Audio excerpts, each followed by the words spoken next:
Hey guys, welcome to Saaj Cars Tech. I got Rishi and others here. How's it going, guys? Doing all right, man. Doing good, doing good. All Having a right, so guys. Hey, one thing that people always talk about, especially like car enthusiasts, they always talk about like a 5 car garage, 10 car garage. hmm They always talk about their 5 dream cars or 5 cars. If you had a, if you had a house with 5 garages, what would you fill those with, right? Right. All right. Rishi, I want to start with you. What would your 5 car garage be? Oh my God, this podcast may last 3 hours, man. All right, so 5 car garage, right? And I remember us in our previous episode, we started talking about that we as a family would must have a sedan and a van, right? Now, a family tour car versus a personal car. And when we're expanding that garage all the way up to 5, we got endless categories we can add. Like, for example, personally, I'd like to start off with a basic family sedan. That would be the brand new 2020 Camry. I love that car. It's got Okay.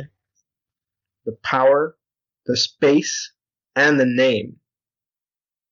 Right, Hmm. that's my first Toyota Camry. That would be my first go-to. My second would be my personal car that I have right now from 2010, a Honda Civic. But in this time, I wanted a Type R, the one that races, the one Yep. that Yep. does the job in its noise, does the job in its speed. But something Hmm. personal, nothing that has to do with the family just yet. My third would be the Tesla Model Y. And that's where our minivan comes in. It's the futuristic minivan. I mean, you want to have your entire family go in, not be able to worry about fuel when you're going long drives. So that's my third car. My fourth car is going to be something I probably won't be able to afford, but I'd like to have, and it's a Nissan GTR Nismo. And that's something I've always craved ever since I was a child. It may not be the most aesthetic like a Lambo or a Koenigsegg, but it is in the core a Godzilla. And that's what they call it. The power of that car, right? The retroness, the memories that it has with, say, and I'm talking personal, Paul Walker, right? We grew up watching the Hmm. Fast and Furious, and that's where our generation's car enthusiasm started. So Nissan GTR. And while we're at it, might as well just add the Nismo and make it a $225,000 car. And my fifth slot in my garage, and just because it's me, it's not going to be a car. It's going to be a motorcycle. And specifically, the Yamaha R1 Raven version, which is 1300 cc's. So that would be my garage. Okay. So you got the Toyota Camry, the Honda Civic Type R, you got the Tesla Model Y, you got Godzilla Nismo, and you got Yamaha motorcycle. That's right. All right. What now that I want to talk about the Camry real quick. I understand where you come from with the Camry. It's a reliable car. It's like your daily. Would you get that like fully loaded, or would you try to find one with like crank windows? Oh no, I'd get it fully loaded. And because this is hypothetical, and even then I've tried to stick to the middle class range. I haven't gone overpower. I might well go overpower with the Camry. So yeah, fully loaded. Hybrid. Nice, nice.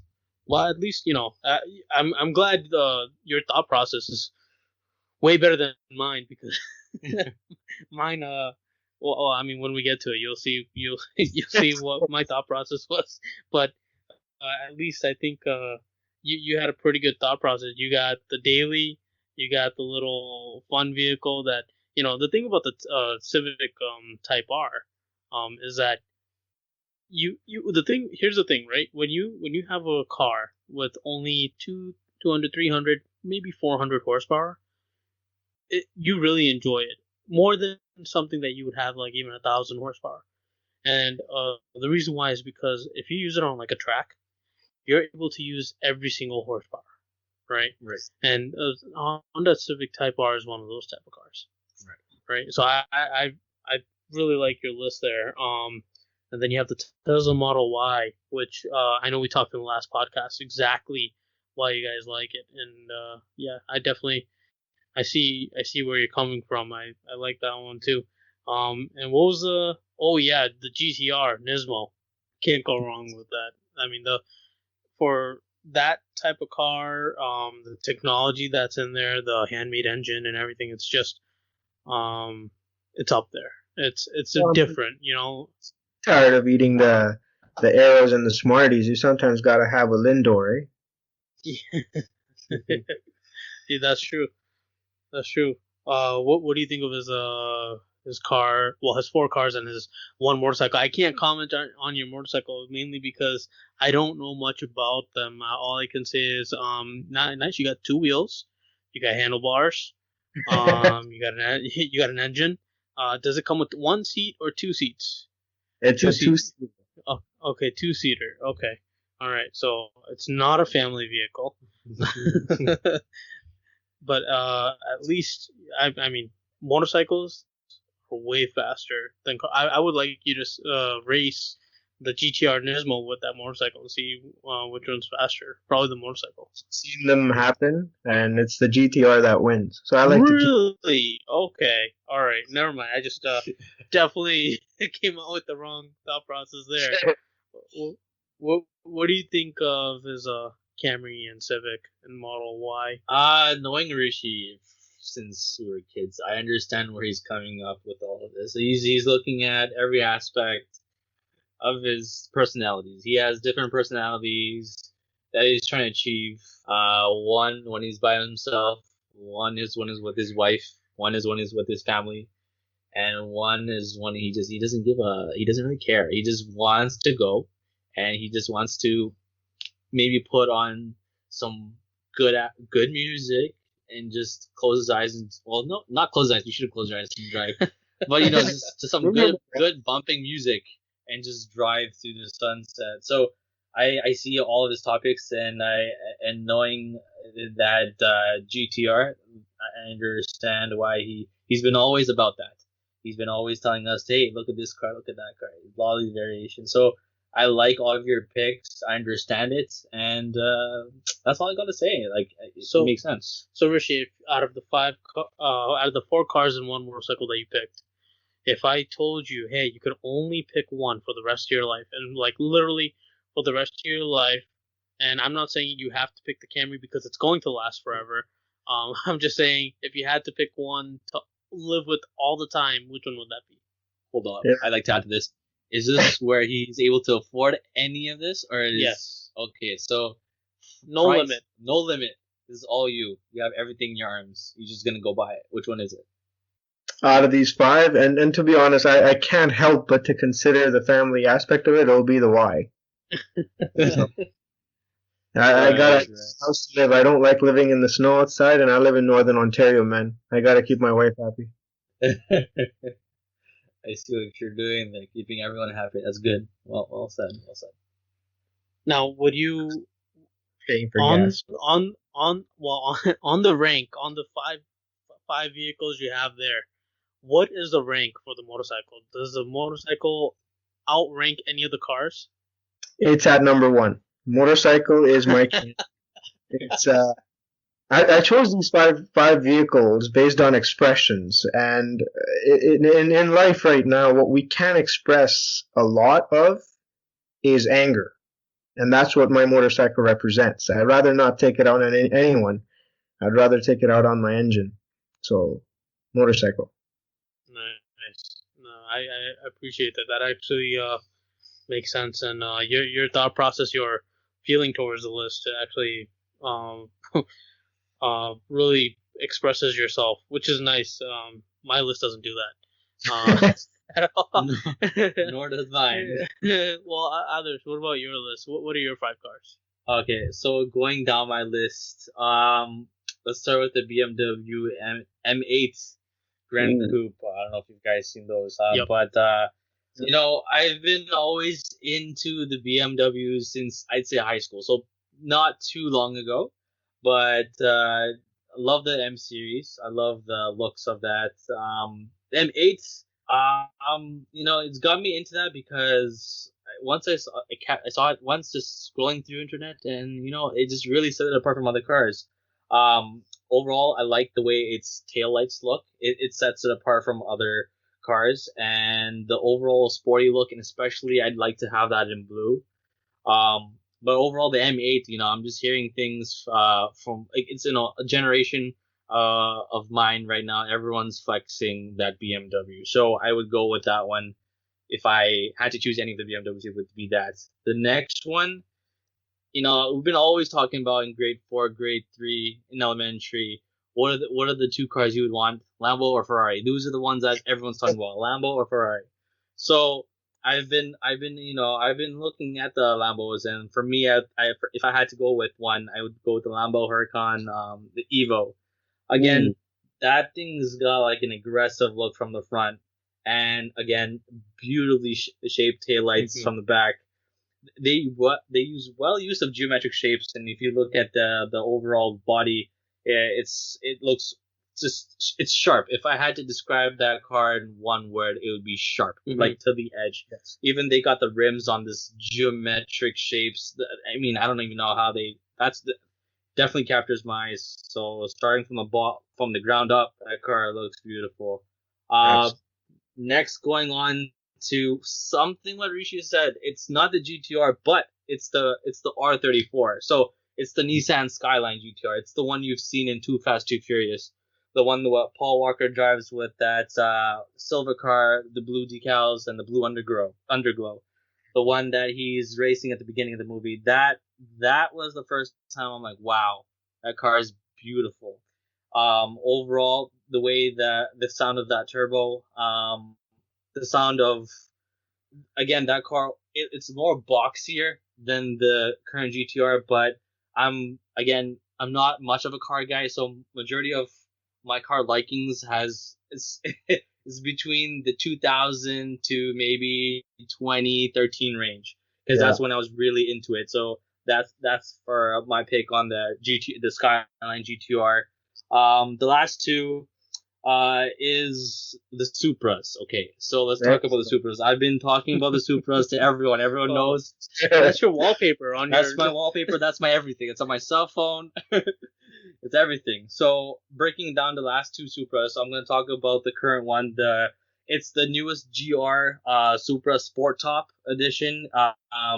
They were using it for the SEMA show, and the way that top came off, it completely resembles the heritage of the Mark IV Supra or the 1993 to 1998 models. They're bringing back the traditional look. Again, the circular taillights, the super spoiler, and what they call the removable targa, which is the top, which is the semi-convertible car top, essentially. Although that car has made its entry back, there's a lot of backlash with it because it's not a Supra. Hey, it's a BMW. Look again. You already have a BMW. Yeah, you know what I'm saying? So I don't want to keep those two things tied. Given that Supra is making its way back since like 1998, I know they made their entry with BMW, but it's only a matter of time before they realize that they could do the stuff on their own. They don't need the help of BMW. It's only a matter of time. It's only when, but I can see it definitely happening considering the fact that Supra has made its entry. Fifth car, the Mark IV Supra, the 1993 to 1998, the one that you saw in The Fast, the Furious, that orange car with the modified tail, that huge spoiler that Paul Walker's driving. Bring over to the fact that Rishi was talking about, Paul Walker is an icon of mine. Everything he did, everything he meant for all the charity work, just made me love the Supra more. It kind of resembled his personality. When he's on the road, he's pulling that, he's shifting gears real quick. But when he's on the ground, he's really humble. He's always helping out. So I think that Supra resembles his personality, and I kind of resonate with his personality. So that's the reason why the last and the most important car is that Supra and the Mark IV. So that's my 5. So, question for you. Go ahead.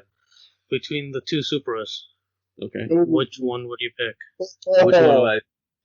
This is a really hard one. I mean, I can give you so you're gonna push me down to which one. There's no depending or anything like that. Well, actually, hold on. Let me summarize. Right, you have the M8 BMW M8 Grand Coupe. Yep. Right, so that's a 4-door, right? Yep.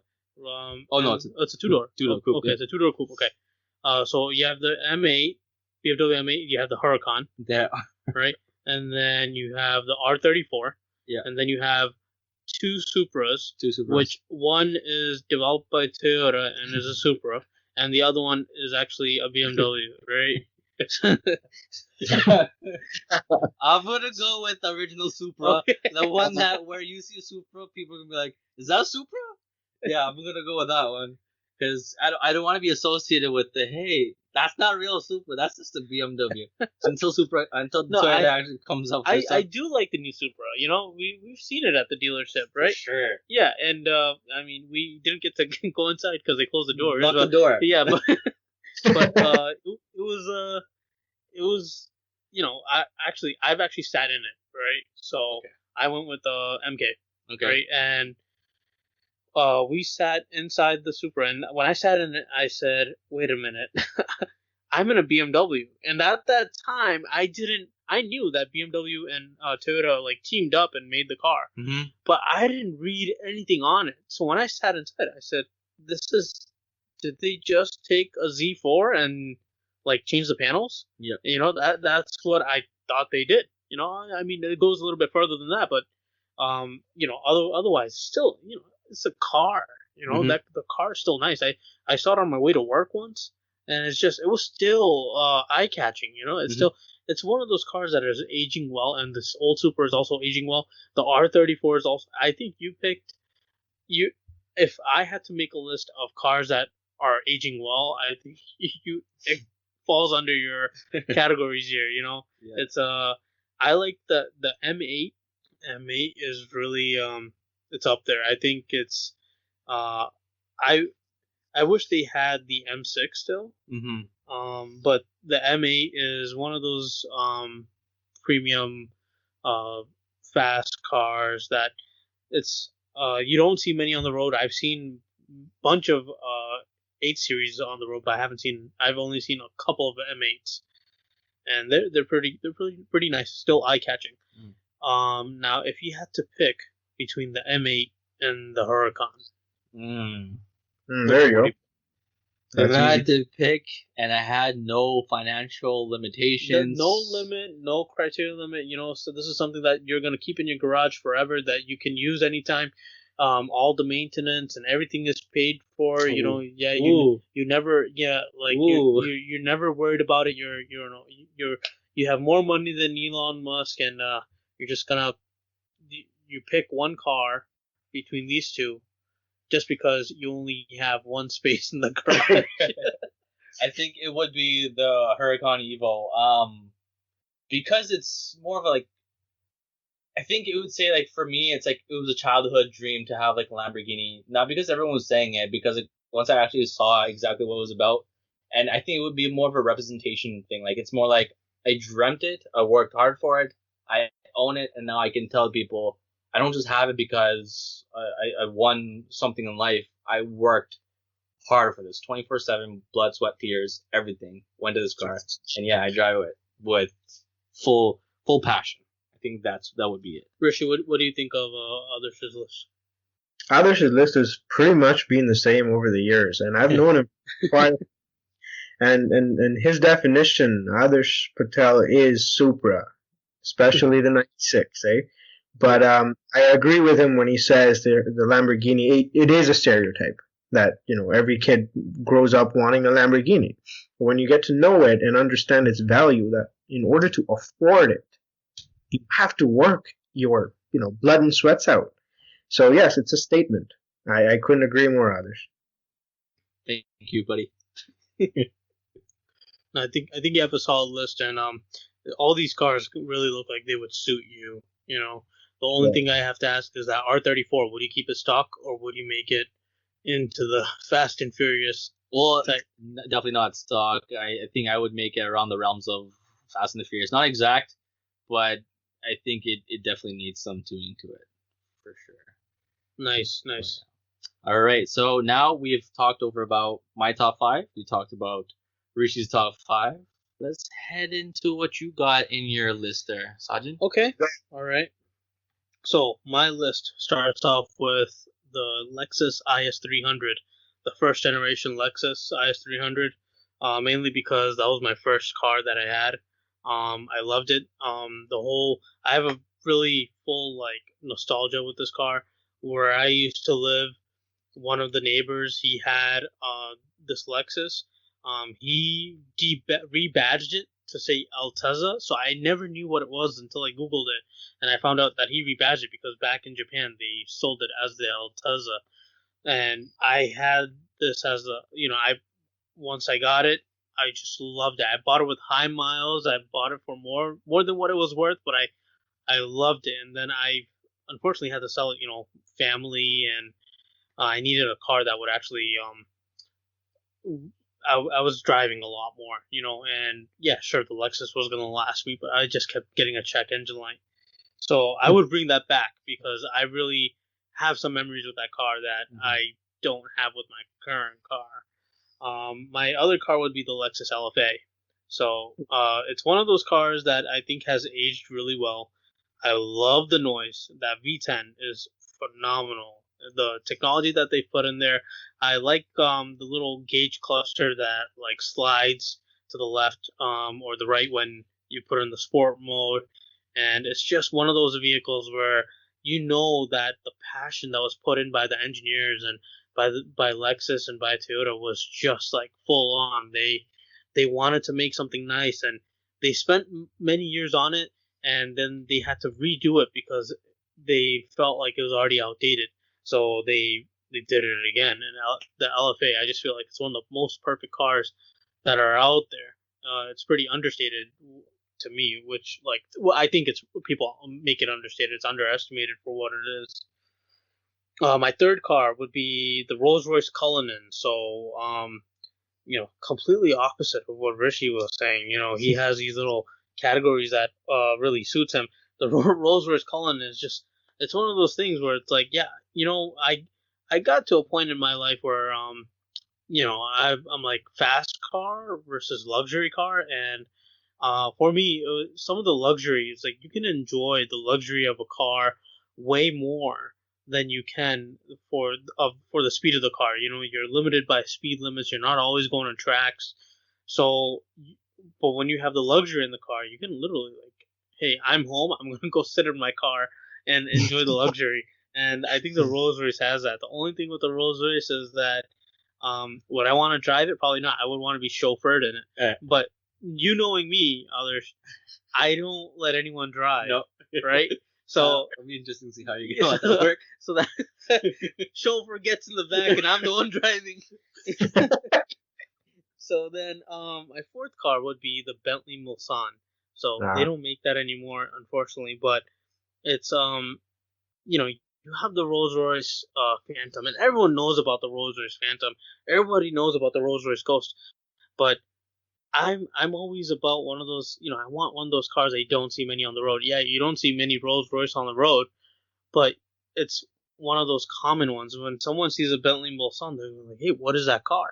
And I just feel like the luxury, the leather, the whole stitching, the whole like interior of the Bentley Mulsanne is on a separate level. Um, if the Bentley Mulsanne wasn't available, I would really just switch to the Mercedes S class, like AMG version, S65 or S63. And just because it's like it has all the tech out there, right? It's you want to know what's going to be in your car, 10 to 15 years from now, sit in an S class, right? Yeah. My last car, okay, so again, S class is not part of my list. I wrote it down and I crossed it off. You could see on my list here, right? It's because I have the Mulsanne, I have the sedan already, right? So the last car I have is the Lamborghini Aventador Roadster, right? The two-door, butterfly doors, no top on the Lambo, just something that you can drive in the city if you want, or out, go for a long drive real quick, just enjoy the nature, but at the same time have this roaring V12. Again, like none of these actually fit, proper categories. But I tried to pick a vehicle like a Lexus IS 300 would be like my daily. LFA would be my, my two-door fun car. Um, my Rolls Royce would be my SUV. My Mulsanne would be my luxury, sedan, and then my Lambo would be my convertible. That was my thought process behind it. I can I see where like your that. list. I like your list here. All very luxurious, and it suits your personality. They got all the blingage. All the blingage is in there. Oh, don't say bling. I try to stay away from bling. Rolls Royce, and you're staying away from No. bling? Well, I'm not gonna put diamonds like everywhere. I'm not gonna, get like a gold, gold wrap on the side. If I get a Rolls Royce, it would be like a white Rolls Royce. Clean. A white, clean Rolls Royce, or probably like a black one. But every time I think of the Cullinan, all I can picture is like a maroon car, though, like a purple, for some reason. That because I've seen them. I've seen a couple of Cullinans on the road, and both times there were that type of purple-ish color. So I think that's what rings in my head. that would be awesome. But I have a question for you, Sergeant. Yeah. I love your list. They're all cars that are rare of the rarest, right? But here's the thing. Would you take any of these to a drive-through? The IS 300, I would. What about the Rolls Royce? What about the Rolls Royce? Yeah, would you go right through the coffee Starbucks drive-through? Yeah, why not? Actually, I would take all these cars through a drive-through. I would take every single car through a drive-through. I wouldn't have any shame. I wouldn't have any embarrassment. It's just trying to, I spent all this money on these cars. I need to get some fast food or some value meal. So here's my follow-up question. Say you went through the drive-through, you got your coffee, right? And now your heart's racing just because you spilled some coffee in your car. What's next? What's next? I bring it to I like get out of the car. I try to clean up the mess, and I try to figure out what to do next. It's I mean, you're putting me in a really dilemma. I don't know what I would do. With if I have a coffee stand. I mean, one thing, I would never get white leather, right? I would never get a light color leather vehicle. Unfortunately, my car that I currently have has two-tone. It has a beige and black, but majority of it is beige. But other than that, like the Lexus that I had, it had black leather seats, and I would probably just stick with black just because it's a bit more clean. And even when it gets dirty, you don't really notice it. But I would really hate to spill coffee on in any vehicle. I mean, it's one of those things when you buy a car, right? What do you do? Yeah, I'm never gonna eat in this car. I'm never gonna drink in this car. Exactly. Yeah, and then 3 months later, And oh there's man, tacos. I'm hungry. Let's go to Taco Bell drive-through. Exactly. Come back to roots. And they just eating the tulip. Oh, I dropped some tomatoes. Like, So I guess my question is, um, if if if your wife or my Bobby tells you, okay, I like all your cars, but you can only have only one, and and we're gonna go on a trip, and you can only take one of these cars, which one would it? A long drive. well, it's gonna have to be the Cullinan, right? I don't think I have a choice. It has to be the Cullinan, unless I do the Mulsanne. But I think the Cullinan, I can, she can sit up in the front. I got the two car seats in the back, and literally, I'm chauffeuring everyone around. My kids are gonna be loving it. You can tell them to count the stars on the roof. Ah, yeah, you're right. Yeah, yeah. Absolutely. My daughter's gonna love she's gonna be singing "Twinkle Twinkle Little Stars" the whole ride there. I think that's a good pick. I think Yeah. that's a perfect fit as a family car and luxury. Oh yeah, yeah. It's just the other thing is that if I ever had, like, for me it's just I have this list, but would I ever own one? Like, even if I had the capability, right? It's just I find them too precious to actually just be like, you know what? yeah, let me buy one. It's just, depreciation aside, and thinking about everything financial aside, you there's this little appreciation like that I have for these vehicles that are just a bit special. I can't fully just um I don't want to like put be so rough on them. I want to pamper them. The Lexus IS 300. I used to like wax that car like every 2 months. I used to wash that thing every weekend. I spent so much money on like car care products, and my car was the cleanest.